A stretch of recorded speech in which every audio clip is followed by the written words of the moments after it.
Hello dear student, geography के statement wise question test number 4 में आप सबका स्वागत है। यह आगामी आपके आने वाले एग्जाम बीपीएससी एईडीओ जो कि इस जनवरी 2026 में प्रस्तावित है और 72 बीपीएससी पीटी के लिए हम सब कर रहे हैं। इसमें टोटल नंबर ऑफ क्वेश्चन 20 है। तो चलिए शुरुआत करते हैं। और इस सीरीज को आप सब ने बहुत ज़्यादा प्यार दिया है, इसके लिए थैंक यू। और आप सबके कॉमेंट से पता चलता है कि ये एक बहुत ही पॉजिटिव वीडियो है।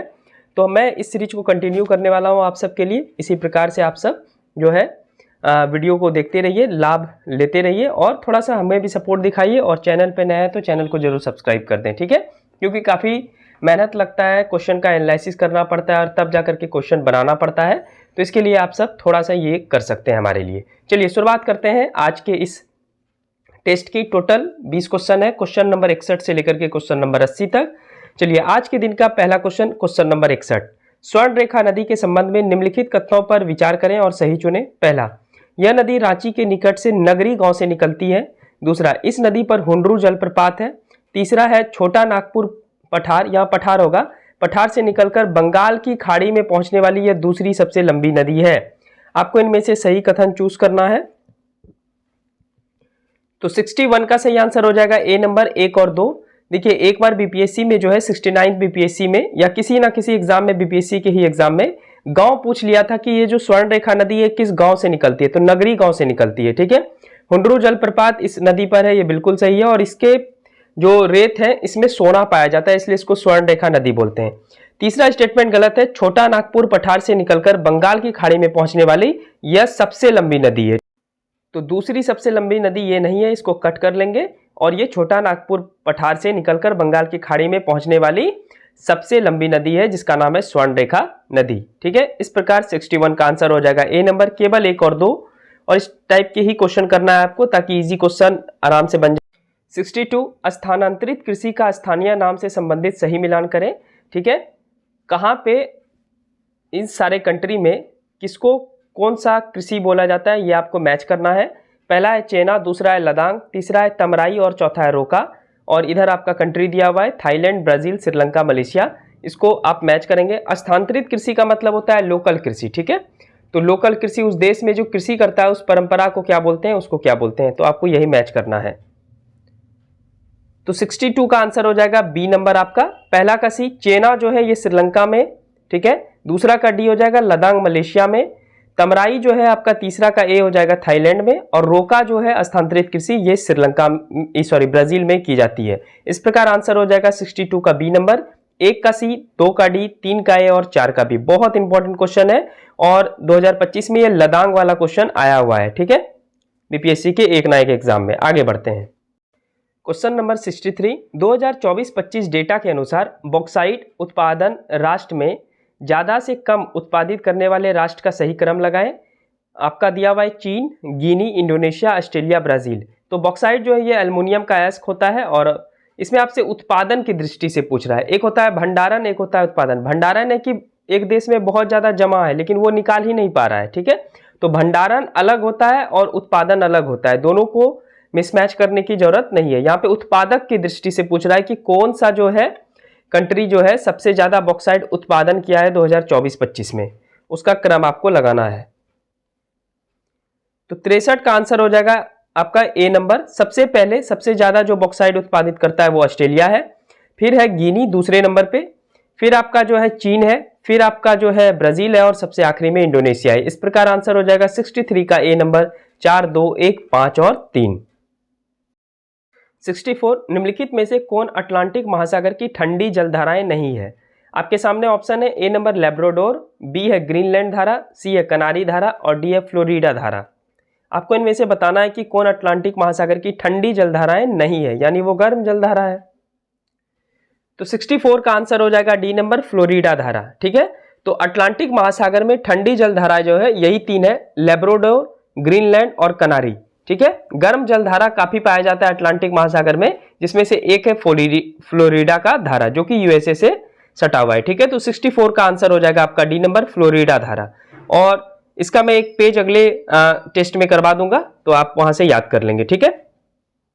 65 नंबर क्वेश्चन, निम्नलिखित तांबा उत्पादक क्षेत्र का सही मिलान करें। ये सारे जितने भी आपको क्षेत्र दिख रहे हैं, पर्वत दिख रहे हैं, ये सारे तांबा उत्पादक क्षेत्र हैं। आपको इनमें से सही कंट्री मैच करना है। पहला है चुकवी कमाटा पर्वत, दूसरा है मोंटाना प्रांत का बूटे क्षेत्र, तीसरा है टोक्यो पाला और चौथा है माउंट ईसा। आपको सही मैच करना है, बहुत ही इंपॉर्टेंट क्वेश्चन है ये। तो 65 का जो आंसर हो जाएगा डी नंबर हो जाएगा आपका। 1 का सी यानी चुकवी कमाटा पर्वत चिली में है। 2 का डी हो जाएगा मोंटाना प्रांत का बूटे क्षेत्र, ये आपका अमेरिका में है। तीसरा का ए हो जाएगा टोक्यो पाला, ये हो जाएगा आपका पेरू में। और चौथा है माउंट ईसा हो जाएगा आपका ऑस्ट्रेलिया में। इस प्रकार से आंसर हो जाएगा 65 का डी नंबर, 1 का सी, 2 का डी, 3 का ए और 4 का बी। ठीक है, आगामी जो भी यूपीपीसीएस वगैरह एग्जाम होता है तो इसी प्रकार से सारे क्वेश्चन पूछे जाते हैं। तो आप यूपीपीसीएस से भी यूपीपीसीएस का करते हैं तो ये वीडियो आपके लिए लाभप्रद हो सकता है। 66 है, निम्नलिखित में से लोहे की खदानें कौन सा है? पहला है ब्राजील का मिनास गेरास प्रांत, दूसरा है ऑस्ट्रेलिया का पिलवारा क्षेत्र, तीसरा है जायरे का कंटका क्षेत्र और चौथा है कनाडा का सैंडबरी जिला। आपको बताना है इनमें से लोहा का खदान कौन सा है। तो 66 का आंसर हो जाएगा आपका ए नंबर, केवल 1 और 2। और ये ब्राजील का जो मिनास गेरास प्रांत है, ये 70वीं बीपीएससी का पूछा हुआ प्रश्न है। ठीक है, तो निम्नलिखित में लोहे की खदान है 2, ब्राजील का मिनास गेरास प्रांत और ऑस्ट्रेलिया का पिलवारा क्षेत्र। इस प्रकार से आंसर हो जाएगा 66 का ए नंबर, केवल 1 और 2। और तीसरा और चौथा जो स्टेटमेंट है, जायरे का कंटगा क्षेत्र और कनाडा का सैंडबरी क्षेत्र, ये तांबा उत्पादक के लिए जाना जाता है, तो इसको भी आप सब नोट डाउन कर लेंगे। ठीक है, जायरे का कंटगा क्षेत्र और कनाडा का सैंडबरी जिला ये तांबा उत्पादक क्षेत्र है, जबकि ब्राजील का मिनास गेरास प्रांत और ऑस्ट्रेलिया का पिलवारा क्षेत्र ये लौह की खदान है। एकदम याद रखेंगे, 66 का A number is the right answer. Question number 67, Bharat में कोयला उत्पादक की दृष्टि से राज्यों का क्रम बताएं। अब कोयला उत्पादन की दृष्टि से बता रहे हैं। ठीक है, यानी एक साल में, एक वित्तीय वर्ष में कौन सा राज्य सबसे ज्यादा कोयला धरती से निकाला है। यहाँ पे भंडारण की बात नहीं हो रही है, अगले क्वेश्चन में मैं भंडारण की बात करूंगा। ठीक है, तो कोयला सबसे ज्यादा कौन सा राज्य निकाला है, इसका क्रम आपको बताना है।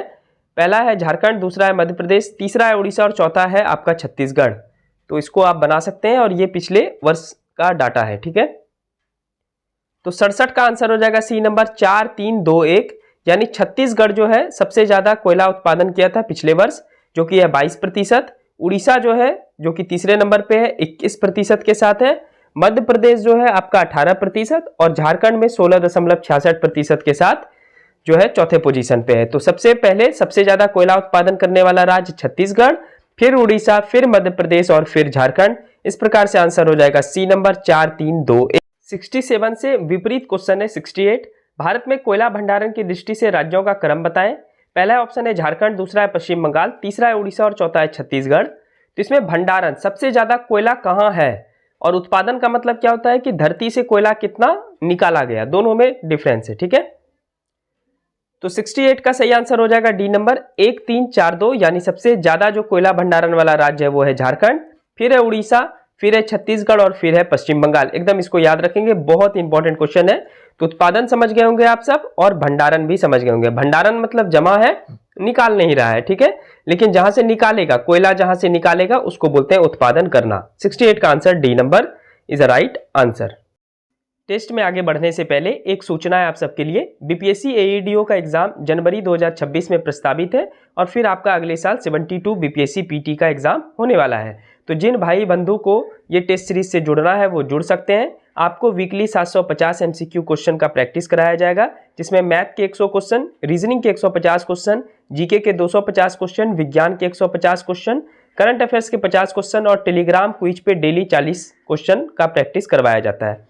इसके अलावा इसी 300 में आपको हमारे टेस्ट, जितने भी टेस्ट हैं वो आप ले सकते हैं और 2027 तक टेस्ट दे सकते हैं। पहले मैं 2026 तक रखा था, पर आप सबके लिए 1 साल और बढ़ा दिया, यानी लगभग आप 73 बीपीएससी पीटी तक एक बार जुड़ेंगे तो आप डेली टेस्ट बना सकते हैं, साप्ताहिक 750 क्वेश्चन। इसके अलावा जो है आपको हमारे जितने भी क्लास नोट्स वगैरह है, चाहे इस चैनल के ले लें या फिर हमारा सबसे पुराना चैनल जो है एजुकेशन का, ऑनेस्ट आर्यन शिक्षा, उसके सारे वीडियोस का नोट्स पीडीएफ के माध्यम से आपको पीडीएफ स्टॉकर एक हम सब टेलीग्राम पे बनाए हैं, वहां पे सारा पीडीएफ आपको मिल जाएगा, चाहे वो किसी भी सब्जेक्ट का आप ले लीजिए, हिस्ट्री से लेकर विज्ञान से लेकर के सारे टेस्ट का। ठीक है, प्लस क्लास नोट्स का, इसको ध्यान रखेंगे। अगर आप साल के 150 रुपीज भी खर्च करते हैं तो आपको बेहतरीन टेस्ट देने का मौका मिलेगा और बार बार ऐसा मौका मिलेगा नहीं। तो अभी ज्वाइन कर लें, इस व्हाट्सएप नंबर पे व्हाट्सएप करेंगे तो हम ही से बात हो जाएगा और वहाँ पे आपको बता दिया जाएगा कि आप किस प्रकार से टेस्ट ज्वाइन कर सकते हैं। ठीक है, टेलीग्राम जरूर अपने पास रखिए, टेलीग्राम पे ही सारे पेड बैच दिए जाएंगे और सारे पीडीएफ आपको मिलेंगे। ठीक है, चलिए कंटिन्यू करते हैं आगे और इसको जरूर बनाएं डेली। अगर आप 750 क्वेश्चन सॉल्व करते हैं साप्ताहिक, तो अभी 3 महीने आपका एईडी एग्जाम में, तो काफी हेल्प करेगा और बाद में जो भी 72 बीपीएससी के लिए है उनको काफी हेल्प करेगा। और मेरे प्रश्नों का स्तर आप सब देख ही चुके हैं। Thank you. आगे बढ़ते हैं टेस्ट। क्वेश्चन नंबर 69, चीन में मुगडन त्रिभुज का संबंध किस खनिज से है? तो ये जो मुगडन त्रिभुज है इसमें 3 प्रांत आते हैं, फूसन, सेनयांग और आनसान। ठीक है, तो ये तीनों किस वाले खनिज के लिए प्रसिद्ध है, ये आपको इनमें से बताना है। तो चीन का मुगडन त्रिभुज बहुत बार एग्जाम में आया हुआ है। चीन का मुगडन त्रिभुज किस खनिज के लिए प्रसिद्ध है? इसमें ये आते हैं 3 क्षेत्र, फूसन, सेनयांग और आसान। तो 69 का आंसर हो जाएगा आपका ए नंबर, लोहा। बहुत बहुत इंपॉर्टेंट क्वेश्चन है। आगे बढ़ते हैं। क्वेश्चन नंबर 70, लेटेराइट मृदा के संबंध में सही कथन चुने। पहला, यह 250 सेंटीमीटर से अधिक वर्षा तथा उच्च तापमान वाले क्षेत्र में मिलता है। दूसरा, इसकी प्रकृति प्रायः क्षारीय होती है। तीसरा, इस मिट्टी में चाय, कॉफी, मसाले और काजू उत्पादित किए जाते हैं। तो लेटेराइट मृदा के संबंध में सही कथन आपको चूज करना है। बहुत ही इंपॉर्टेंट क्वेश्चन है ये। तो 70 का जो सही आंसर हो जाएगा आपका, वो हो जाएगा आपका सी नंबर 1 और 3। ठीक है, तो C is the right answer. B गलत है। इसकी प्रकृति जो है प्रायः क्षारीय नहीं होती है, अम्लीय होती है। अम्लीय क्षारीय कुछ नहीं है। पीएच स्केल में अगर आप बात करें तो जिसका पीएच मान 7 से अधिक होता है वो क्षारीय होता है, और जिसका पीएच मान 7 से कम होता है वो अम्लीय होता है। और अम्लीय का स्वाद ज्यादातर खट्टा होता है। और 7 जिसका है वो उदासीन है, ना तो अम्लीय है ना ही क्षारीय है। ठीक है, जैसे कि उसका उदाहरण हो जाएगा जल। ये सब हम सब साइंस में करने वाले हैं। तो 70 का आंसर हो जाएगा सी नंबर। 71 नंबर क्वेश्चन, निम्नलिखित में से नीचे दिए गए कथनों पर विचार करें और सही चुने।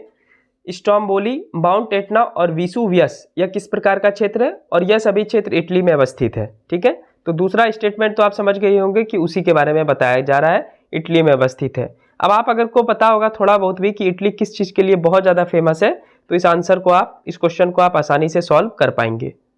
तो 71 का सही आंसर हो जाएगा डी नंबर। ये सारे ज्वालामुखी क्षेत्र है, यानी इटली के प्रमुख ज्वालामुखी क्षेत्र की अगर बात करें, पर्वत की बात करें, तो उसमें स्ट्रोम्बोली, माउंट एटना तो आप बहुत बार एग्जाम में देखे होंगे, और विसुवियस, ये तीनों के तीनों ज्वालामुखी पर्वत है और ये सभी इटली में अवस्थित है। क्वेश्चन नंबर 72, निम्नलिखित कथनों पर विचार करें और सही चुनें। पहला, सौर मंडल का सबसे छोटा उपग्रह निक्स ओलंपिया है। दूसरा है, सौर मंडल का सबसे बड़ा उपग्रह डिमोस है। तो आपको इनमें से सही कथन चूज करना है। तो 72 का आंसर हो जाएगा डी नंबर, इनमें से कोई नहीं, यानी दोनों के दोनों स्टेटमेंट गलत है। सौर मंडल का सबसे छोटा उपग्रह डिमोस है और सौर मंडल का सबसे बड़ा उपग्रह निक्स ओलंपिया है। और खास बात क्या है कि ये दोनों ग्रह जो है, उपग्रह जो है, ये मंगल ग्रह पे अवस्थित है। यानी मंगल ग्रह पे सौर मंडल का सबसे छोटा उपग्रह भी है और सौर मंडल का सबसे बड़ा उपग्रह भी है। यानी सौर मंडल का सबसे छोटा उपग्रह डिमोस मंगल ग्रह पे है, सौर मंडल का सबसे बड़ा उपग्रह निक्स ओलंपिया मंगल ग्रह पे है। ठीक है। 73, निम्नलिखित में से सही मिलान करें ग्रह और उससे संबंधित तथ्य। पहला, लेटा हुआ ग्रह। दूसरा, सबसे ठंडा ग्रह। तीसरा, सबसे हल्का ग्रह। और चौथा है मास्टर ऑफ गॉड्स। 73 का सही आंसर आपको ढूंढना है। देखिए, लाल ग्रह मंगल ग्रह को बोलते हैं, नीली ग्रह पृथ्वी को बोलते हैं। ये सब क्वेश्चन तो आप सबको पता है, इन सब में से आपको बताना है। तो 73 का आंसर हो जाएगा ए नंबर, यानी पहला का बी, लेटा हुआ ग्रह अरुण को बोलते हैं। दूसरा का ए, सबसे ठंडा ग्रह वरुण है, सबसे पीछे जो है वो वरुण है सूर्य की दूरी के क्रम में। सबसे हल्का ग्रह जो है आपका शनि है, और मास्टर ऑफ गॉड्स यानी सबसे बड़ा ग्रह जो है वो कौन है? बृहस्पति है। एकदम इसको याद रखेंगे। तो 73 का आंसर हो जाएगा ए नंबर। सूर्य के दूरी के क्रम में अगर बात करें तो सबसे पहले बुध आता है, फिर शुक्र आएगा, फिर आपका पृथ्वी आएगा, फिर मंगल आएगा, फिर बृहस्पति आएगा, और उसके बाद शनि, फिर अरुण और वरुण। ठीक है, ये क्रम है। आगे बढ़ते हैं। क्वेश्चन नंबर 74, निम्नलिखित में कौन सी नदियां चापाकार डेल्टा निर्मित करती है? पहला है गंगा, दूसरा है ब्रह्मपुत्र, तीसरा है गोदावरी और चौथा है नर्मदा और ताप्ती। इनमें से आपको बताना है कौन सी नदियां चापाकार डेल्टा निर्मित करती है। डेल्टा की 3 प्रकार होती है, उनमें से एक होता है चापाकार डेल्टा। तो अभी ये बताना है आपको। तो 74 का आंसर हो जाएगा आपका ए नंबर, 1, 2 और 3 सही है। नर्मदा और ताप्ती जो है ये डेल्टा का निर्माण नहीं करती क्योंकि यह रिफ्ट वैली में बहती है, यानी ये दो पर्वत के बीच में बहती है, जबकि गंगा, ब्रह्मपुत्र और गोदावरी ये मैदानी भाग में बहती है और मैदानी भाग से बहते हुए ये समुद्र में मिल जाती है। अभी मैं एक पिक्चर के माध्यम से आपको दिखाता हूं कि डेल्टा एक्चुअल में चापाकार डेल्टा क्या होता है। तो जब एक नदी पर्वत से निकल करके मैदानी भाग से होते हुए आपका जब समुद्र में मिलता है तो इस प्रकार से आप देख सकते हैं ये पूरा फैल जाता है, ठीक है। इसी को हम सब बोलते हैं चापाकार डेल्टा। तो सुंदरवन जो है आपका पश्चिम बंगाल में, ये चापाकार डेल्टा का ही उदाहरण है, जिसमें आपका गंगा वगैरह जो डेल्टा बनाती है, ब्रह्मपुत्र वगैरह जो डेल्टा बनाती है ना, और आपका गोदावरी इधर दक्षिण भारत में डेल्टा बनाती है, ये सब चापाकार डेल्टा बनाती है। तो आप देख सकते हैं ये सुंदरबन का चित्र है। क्वेश्चन नंबर 75, मेंटल ब्लूम के संबंध में सही कथन चुने। पहला, यह ऐसा हॉट स्पॉट है जहां क्रोड मेंटल सीमा से उड़ जाती है, संवहन धारा के कारण उड़ जाती है। दूसरा है हवाई द्वीप के ज्वालामुखी इसके प्रमुख उदाहरण है। तो मेंटल ब्लूम के संबंध में सही कथन आपको चूज करना है। तो 75 का आंसर हो जाएगा आपका सी नंबर। 1 और 2 दोनों के दोनों स्टेटमेंट बिल्कुल सही हैं। आइए मेंटल ब्लूम को समझते हैं एक चित्र के माध्यम से। तो आपको मैं बताया था पिछले सेट में कि पृथ्वी की 3 परत होती है, क्रस्ट होता है, मेंटल होता है और क्रोड होता है। तो जो भी संवहन धारा के कारण, एक धारा के कारण हमेशा जमीन के अंदर धारा प्रभावित होती रहती है। मैं अगले टेस्ट में जो आपको संवहन धारा के बारे में एक क्वेश्चन लगा करके बताऊंगा। तो संवहन धारा धरती से ऊपर की ओर हमेशा चलते रहती है, तो वैसा ऊर्जा जो कि क्रोड और मेंटल से निकले और ऊपर तक जाए उसी को हम सब मेंटल ब्लूम बोलते हैं, जैसा कि चित्र में देख सकते हैं। तो ये पृथ्वी के नीचे से हमेशा मेंटल वाले क्षेत्र और कोर वाले क्षेत्र से जो निकलता है, जिसको क्रोड बोलते हैं, उस वाले ऊर्जा को ही मेंटल ब्लूम बोला जाता है। और ये संवहन धारा की वजह से हमेशा ऊपर जाते रहता है और पृथ्वी के अंदर अभी भी हमेशा हलचल है और संवहन धारा हमेशा प्रभावित होती रहती है। आगे बढ़ते हैं। 76, अमेरिका का येलोस्टोन राष्ट्रीय पार्क 1872 में बना है। निम्न में से किसके उदाहरण है? ए है ज्वालामुखी क्षेत्र, बी है गर्म जल का स्रोत, सी है धुआरे, डी है गीजर। बहुत ही इंपॉर्टेंट क्वेश्चन है, एकमात्र ये उदाहरण है इसका। तो 76 का आंसर हो जाएगा आपका डी नंबर, गीजर। ये भाई गीजर क्या होता है, ठीक है, क्योंकि गीजर इंपॉर्टेंट है तो एक चित्र के माध्यम से समझा देते हैं, नहीं तो आप सब वो पानी गर्म करने वाला गीजर समझ जाएंगे। तो गीजर उसको बोलते हैं यदि किसी छिद्र से कुछ अंतराल के बाद तेजी से जल एवं जलवाष्प एक फवारे के रूप में कुछ देर के लिए निकले, उसी को गीजर बोलते हैं। चित्र के माध्यम से स्पष्ट हो गया होगा, ठीक है। बहुत तेजी से जो है जल जो है ऊपर की ओर एक छिद्र के माध्यम से निकलता है, इसी को गीजर बोलते हैं। और ये उदाहरण है येलोस्टोन राष्ट्रीय पार्क जो अमेरिका में है, ये गीजर के उदाहरण है। मोस्ट इंपॉर्टेंट क्वेश्चन है। चलिए आगे बढ़ते हैं हम सब। गीजर के चित्र के माध्यम से आप सब समझ गए होंगे। 77 नंबर क्वेश्चन, ज्वालामुखी से निकलने वाले पदार्थ क्या है? ए है जलवाष्प, बी है CO2 और मीथेन, सी है SOX और NOx यानी सल्फर डाइऑक्साइड और नाइट्रोजन डाइऑक्साइड, और डी है उपयुक्त में से एक अधिक। तो ज्वालामुखी से निकलने वाले पदार्थ क्या हैं ये आपको बताना है। तो 77 का जो आंसर हो जाएगा वो हो जाएगा डी नंबर, उपयुक्त में से एक अधिक। यानी ऊपर दिए गए जितने भी चीज है जलवाष्प से लेकर के NOx तक सारे के सारे ज्वालामुखी से निकलते हैं।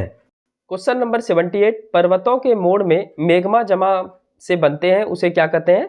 यानी पर्वत के मोड़ में मेग्मा, जो ज्वालामुखी से जो लावा निकलता है उसी को मेग्मा बोलते हैं। वो जब जमाव होता है तो वो जो बनता है उसको क्या बोलते हैं? ए है डाइक, बी है सील, सी है पैखोलिथ और डी है लोपोलिथ। तो 78 का सही आंसर हो जाएगा आपका सी नंबर, फेकोलिथ। ठीक है, 78 क्या हो जाएगा? फेकोलिथ। बहुत इंपॉर्टेंट क्वेश्चन है। नेक्स्ट आगे बढ़ते हैं। क्वेश्चन नंबर 79, निम्नलिखित सक्रिय ज्वालामुखी का सही मिलान करें। ये जितने भी ज्वालामुखी हैं ये सक्रिय हैं, ठीक है। पहला है माउंट ताल, दूसरा है माउंट किलायू, तीसरा है कोटोपैक्सी और चौथा है इरेबस। तो ये सारे ज्वालामुखी जो सक्रिय ज्वालामुखी हैं किस कंट्री में है या फिर कहाँ पे अवस्थिति इसकी है?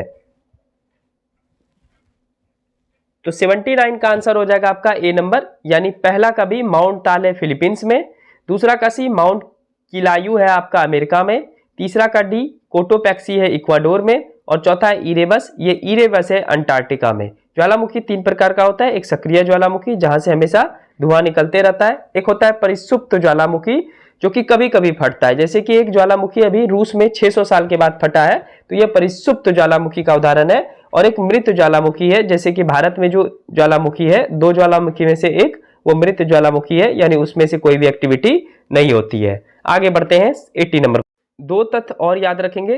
कीलायु जो है संसार का सबसे सक्रिय ज्वालामुखी है और कोटोपैक्सी जो इक्वाडोर में है ये संसार का सबसे ऊंचा ज्वालामुखी है। तो ये भी दोनों याद रखेंगे, प्रश्न के रूप में आपसे पूछा जा सकता है। चलिए बढ़ते हैं आखिरी प्रश्न की ओर।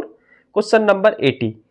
पिलाया झील से संबंधित सही कथनों पर विचार करें और सही चुनें। पहला, बोल्सन के मध्य भाग में बनने वाले खारे पानी की झील को पिलाया झील बोलते हैं। दूसरा है उड़ीसा का सांबर झील इसके उदाहरण है। बहुत ही इंपॉर्टेंट क्वेश्चन है, अभी मैं पिक्चर के माध्यम से आपको समझाऊंगा, जहां पर भी फोटो की आवश्यकता पड़ेगी वहां मैं आपको समझाऊंगा, ठीक है। तो 80 का सही आंसर हो जाएगा सी नंबर। 1 और 2 दोनों, यानी दोनों के दोनों स्टेटमेंट बिल्कुल सही है। आइए समझते हैं बोल्सन झील क्या होता है, बहुत इंपॉर्टेंट है। तो ये बोल्सन झील है। बोल्सन झील के चारों ओर अगर आप देखेंगे तो कुछ उठा हुआ भाग रहता है, ठीक है, और अंदर में पानी रहता है। इसी को हम सब क्या बोलते हैं, बोल्सन झील। जो उड़ीसा का सांबर झील है, महाराष्ट्र का लोनार झील है, ये सब इसी के उदाहरण है, ठीक है। तो बोल्सन झील में याद रखेंगे कि पानी जो है गड्ढे में रहता है और भूमि जो है पर्वत भूमि जो है वो थोड़ा उठा हुआ रहता है। इसी को हम सब बोल्सन झील बोलते हैं। तो ये था आपका टेस्ट नंबर 4 ज्योग्राफी का। आपको कैसा लगा नीचे फीडबैक जरूर देंगे। अपने मार्क्स को जरूर शेयर करें कि आपको कितना मार्क्स आ पा रहा है, और इस सीरीज को कंटिन्यू करने के लिए आप सब हमारे चैनल को जरूर सब्सक्राइब कर लें, यही हमारा प्यार होगा। मिलते हैं नेक्स्ट वीडियो में, और जल्द ही 20 सेट लगा करके हम सब पॉलिटी का और फिर मॉडर्न हिस्ट्री शुरू करेंगे, ठीक है। तो कंटिन्यू जारी रहेगा आपके एग्जाम तक, और मैं लगभग सारे सब्जेक्ट का आपके एईडीओ एग्जाम से पहले एक बार 400 क्वेश्चन का पूरा सेट करवा दूंगा। उसके बाद हम सब 72 बीपीएससी के लिए आगे इसको कंटिन्यू करेंगे। Thank you so much.